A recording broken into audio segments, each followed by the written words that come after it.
बिस्मिल्लाहिर्रहमानिर्रहीम। अस्सलाम वालेकुम नाजरीन, मैं एडवोकेट चौधरी नसीर कंबो अपने YouTube channel advocate Naseer Kamboh official के साथ हाजिर खिदमत हूँ। नाजरीन, आज हम जो टॉपिक आपके सामने डिस्कस करेंगे वो टॉपिक है जो इंसिडेंट हुआ वो यहाँ जड़ावाला में। उस पर हम पहले भी एक डिटेल गुफ्तगू कर चुके हैं, लेकिन आज हम गुफ्तगू करेंगे इस एंगल से कि वहाँ पे जो था पाकिस्तान की जो है वो हुकूमत ने या पाकिस्तान के सारे अदारों ने या पाकिस्तान की उलमा कम्युनिटी ने हर जगह पे जो है वो एक्ट जो है जो क्रिश्चियन कम्युनिटी के घर जला दिए गए, क्रिश्चियन कम्युनिटी के जो है वो अपना गिरजाघर जला दिए गए या उनकी हॉली बुक्स जो है वो जला दी गई हैं, उन पे सब ने कंडेम किया है। और ये एक खुशाइन बात है क्योंकि ये एक इस्लामी मुल्क है और सब जो है वो इस्लाम की स्पिरिट को समझते हैं। मैं समझता हूँ कि जो लोग जुनून में आके या जो लोग जोश में आके या लोग इश्ताल में आके ऐसा करते हैं, उनको भी सबक सीखना चाहिए कि पाकिस्तान की डायरेक्शन जो है वो रियासत की बालादस्ती है, मॉब की बालादस्ती नहीं, जत्थों की बालादस्ती नहीं है। तो मैं इसमें ऐड करूँगा कि पहले जो था हमारे सीनियर तरीन जज सुप्रीम कोर्ट के जनाब जस्टिस काजी फाइज ईसा साहब जो है अपनी प्राइवेट कैपेसिटी में अपनी वाइफ के साथ उन्होंने वहाँ पे दौरा किया और सारी चीज़ों को देखा। अगरचे बेहतर होता कि ये इस मामले को हमारी सुप्रीम कोर्ट जो थी वो बैठ के इस पर आज खुद नोटिस लेती और मामले को टेकअप करती, लेकिन वहाँ पे भी अनफॉर्चुनेटली यही है कि एक तो बेंचेस की तश्कील का फड्डा पड़ा हुआ है कि या क्या आज खुद नोटिस लेने के लिए एक चीफ जस्टिस के इख्तियार पे जो है प्रैक्टिस एंड प्रोसीजर बिल जो है सुप्रीम कोर्ट ने स्टे किया हुआ है। इसलिए मैं समझता हूँ कि चलें एज अ सीनियर जज next head to the judiciary justice Qazi Faez Isa साहब का वहाँ मौके पे आना खुश आइन है और इजहार यकजहती करना खुश आइन है। इसी तरह वज़ीर अब इसी तरह जो है वो चीफ मिनिस्टर पंजाब जो है वो अपनी कबीना के साथ वहाँ गए और वहाँ पे जाके उन्होंने चर्च में इजलास किया और वहाँ पे जाके उन्होंने क्रिश्चियन कम्युनिटी के साथ इजहार यकजहती किया और वहाँ पे उन्होंने क्रिश्चियंस के जो घर जल गए हैं उनको बना के देने का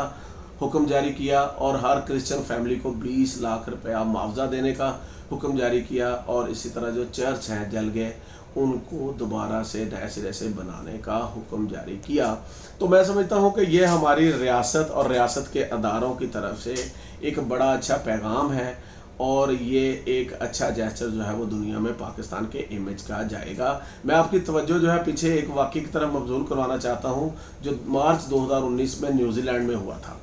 वहाँ पे भी एक जुनूनी जो कि ऑस्ट्रेलिया से न्यूजीलैंड में 2017 में आया, फिर उसने जो था मोहलिक वेपन का हथियार का लाइसेंस लिया न्यूजीलैंड के डिपार्टमेंट से। फिर उसने जो था 2019 में एक हौलनाक इंसिडेंट जो था किया जिसमें 50 मुसलमान जो कि 2 इस्लामी सेंटर्स में उसने जाके दहशतगर्दी की, वो शहीद हुए और 40 से ज़्यादा जो है मुसलमान फैमिलियां, बच्चे बच्चियां और औरतें ज़ख्मी हुई। तो उस मामले में भी इसी तरह इजहार यकजहती मुस्लिम कम्युनिटी के साथ किया गया था। वहाँ की प्राइम मिनिस्टर जो थी जैसिंडा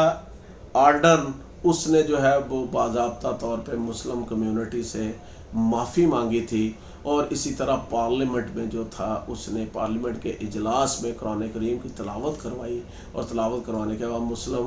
कम्युनिटी के साथ वहाँ मोहब्बत का, हमदर्दी का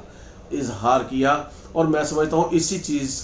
की तरह ये मिसाल कायम हुई है जो कल हमारे सीनियर तरीन जज वहाँ पे गए हैं सुप्रीम कोर्ट के, या वहाँ पे जो है केयर टेकर चीफ मिनिस्टर गए हैं और आज मैं ख़बरों में सुन रहा था कि प्राइम मिनिस्टर ने भी आज वहाँ पे दौरा करना है। बहरहाल ये अच्छी बातें हैं, लेकिन हमें जो है बतौर माशरा सोचना चाहिए और हमें ऐसे काम नहीं करने चाहिए और ऐसे काम करने से इस्लाम का चेहरा भी मस्क होता है और हमारी बतौर पाकिस्तान कम्युनिटी भी हमारा तशख़्ख़ुस मस्क होता है और इस्लाम का और बतौर पाकिस्तानी हमारा इमेज और जेस्चर दुनिया में नेगेटिव जाता है। तो मैं अपने भाइयों से, अपनी कम्युनिटी से मैं रिक्वेस्ट करूँगा कि हमें होश के नाखन लेने चाहिए और आइंदा